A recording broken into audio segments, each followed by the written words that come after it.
Okay, today I want to talk about precipitation reactions, which are just kind of a fun application of chemistry and a fun application of ionic compounds in solutions. So I want to, before I get into the details of precipitation reactions, to talk a little bit about the Ionic Theory of Solutions, which was an idea that was posited by a scientist by the name of Svante Arrhenius. He's actually the scientist that did a lot of different things. He was one of the first people to recognize the linkage between carbon dioxide and warming of global temperatures. He also has definitions of acids and bases, and his PhD thesis was all about the Ionic Theory of Solutions, which was not very well received in its time.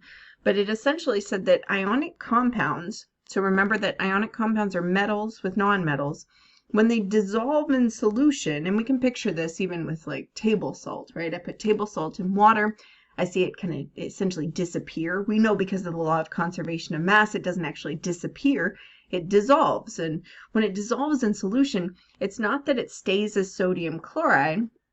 So here's my sodium chloride. When I put my sodium chloride into water, then it actually splits apart or dissociates into its component pieces. So I have ions then that are hanging out in solution. When I have ions like this in solution, we call this an electrolyte, and we'll talk about that in a little more detail in other videos. But we have these ions in solution. So if I have NaCl, sodium chloride, and it's solid, that means that it's in the solid format. But when I have NaCl and it's aqueous or aqueous, that means it's in a solution with water. What that really means is that I have sodium ions that are in solution and chloride ions that are in solution. So it's not that I have a whole compound not stuck together. They're not staying as one compound when it's in the solution. It's dissociating. It's splitting apart into its component pieces. And how well it does this is called the solubility. Solubility is a measure of how well something dissolves in another something. Right now we're talking about water, we're talking about aqueous solutions, but it's a measure of how well one thing dissolves in another. You can talk about the solubility in more than just in water, but that'll be the focus of this particular video.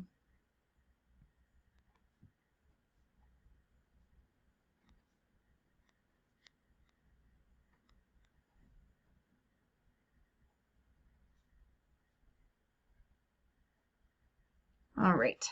How well one thing dissolves in another. And we can find the solubility rules in a solubility table. And there's different factors that go into this. And that goes a little bit beyond the scope of this video.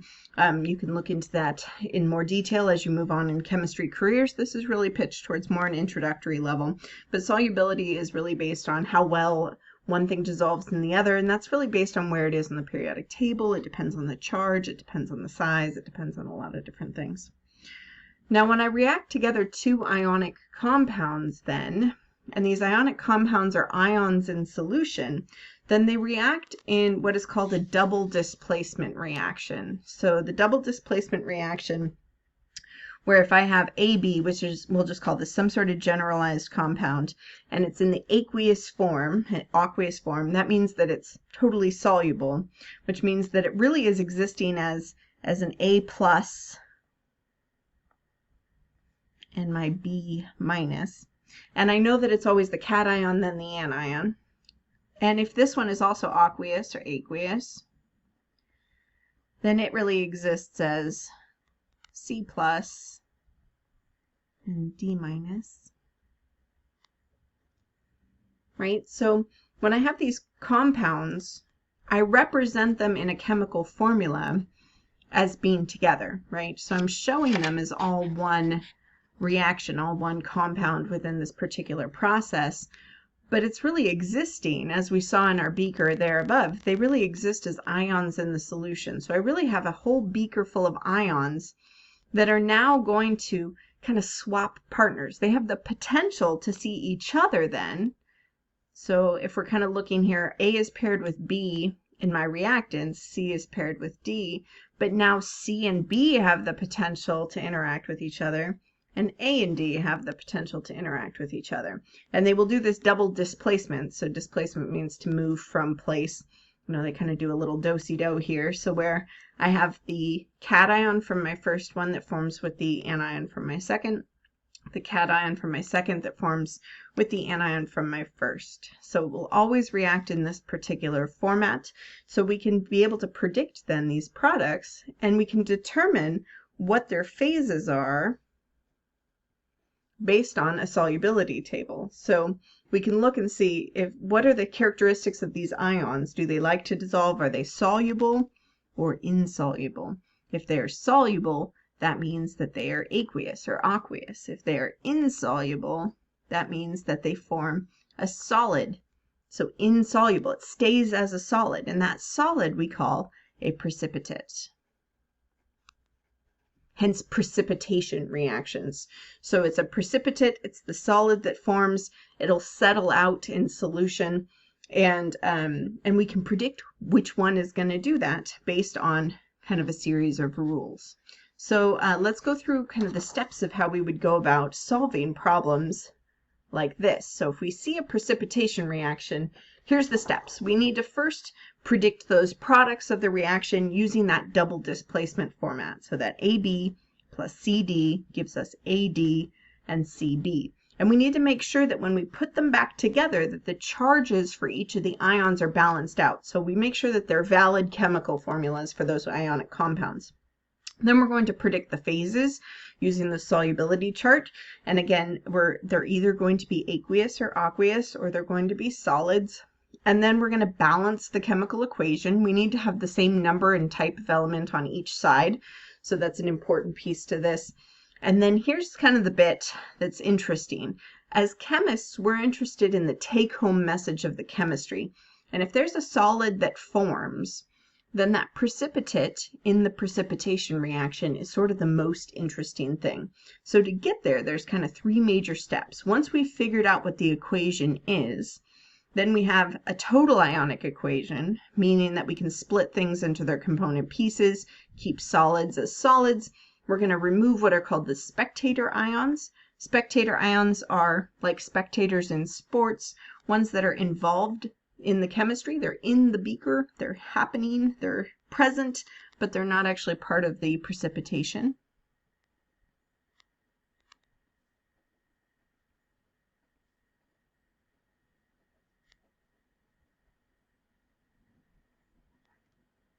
And then you're going to get the net ionic equation, which is the take-home message which shows the precipitate. Now, this may not make a lot of sense right this second, but we're going to apply it to a real system, and we'll come back to these steps as we're going, as we're solving problems like this. Okay, so let's look at an example.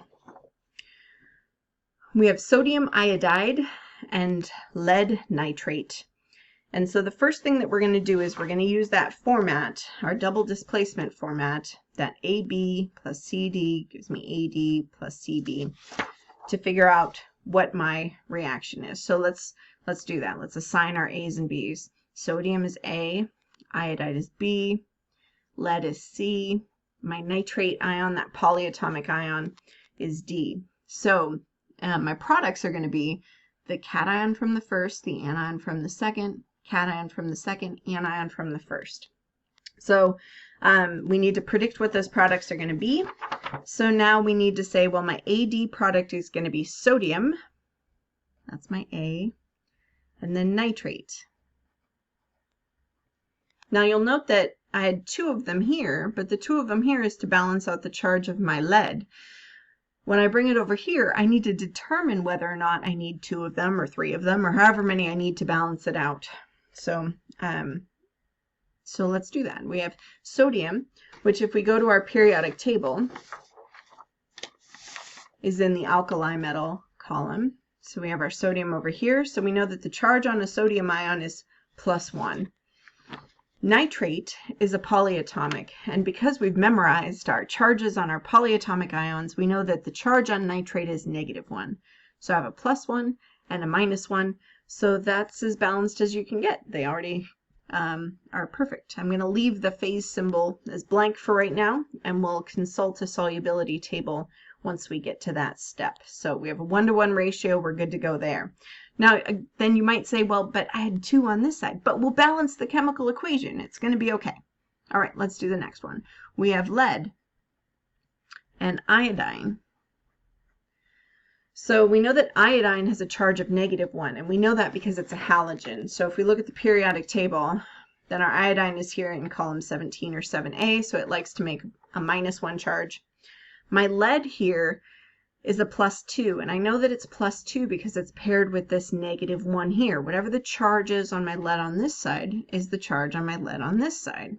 So it stays consistent going from the reactants to the product side. So it's a +2 here, must be a +2 here. That means I need 2 of my -1s in order to balance out that +2. Okay, so that's step 1.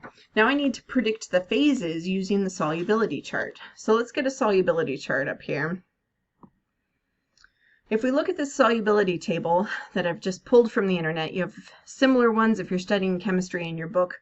There's different containing compounds here. So I have sodium nitrate. So if I look at my sodium nitrate, I don't have any specific rules about sodium here, but I do have a rule about my nitrate. It says that it's a soluble compound. Anything with nitrate in it is a soluble compound, and there's no exceptions. And so since there's no exceptions to that rule, then anything with nitrate is going to be soluble. So it's an aqueous compound.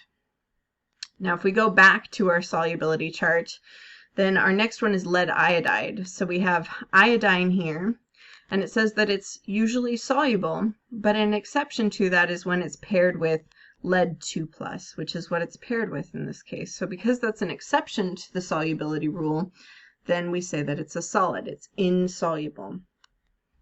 All right, now I need to balance my overall chemical equation. That's the next step here. So if I kind of do a quick accounting, looks like I have 2 iodines here, 1 here, 2 nitrates here, 1 here. So we're going to have to do some balancing. It's not already balanced. Let's start with the 2 iodines. So if I put 2 of these guys, now I have 2 sodium, 2 iodide. So I need 2 sodiums here. Now I have 2 sodiums, 2 nitrates. That balances out this one as well. Okay, so now I've balanced the chemical equation. Now my total ionic equation, I need to split everything that's aqueous into its component pieces, and the solid I can just keep as a solid. That solid is my precipitate, recall. Okay, so I'm going to split this in. Here's my total ionic equation. I have 2 sodiums, 2 iodides. Okay, so I'm bringing them out from my balanced chemical equation. I have a lead 2+. I have 2 nitrates. Now this is a total ionic equation, so make sure that you always have your signs on these because they are ions. Here I have 2 sodiums, 2 nitrates, and then I keep my solid as a solid because it's a precipitate. It's not in solution. It is staying as a solid, and so it is combined together, chemically speaking. Now, my next step, once I've done my total ionic equation, is to remove the spectator ions. The spectator ions, again, were the ones that are present, but not involved in the actual creation of the solid. So if I look at what's in common on both sides, I can see I have 2 sodiums here, 2 here. So I'm going to get rid of them. I have 2 nitrates here and 2 nitrates here, so I'm going to get rid of those guys too. So then my spectators are the sodium and the nitrate in this reaction. They're just hanging out in solution. They're not doing anything. So now the net ionic equation, the take-home message of all of this chemistry, is going to show the formation of the precipitate, because the most interesting bit of this chemistry, of a precipitation reaction, is that formation of the precipitate. So once I remove those spectators, my net ionic equation should be whatever's left over. And I'm going to put my phase symbols back just for clarity. I dropped them in my total because I was moving quickly. I did keep the solid because the solid is staying together. It's the most important piece.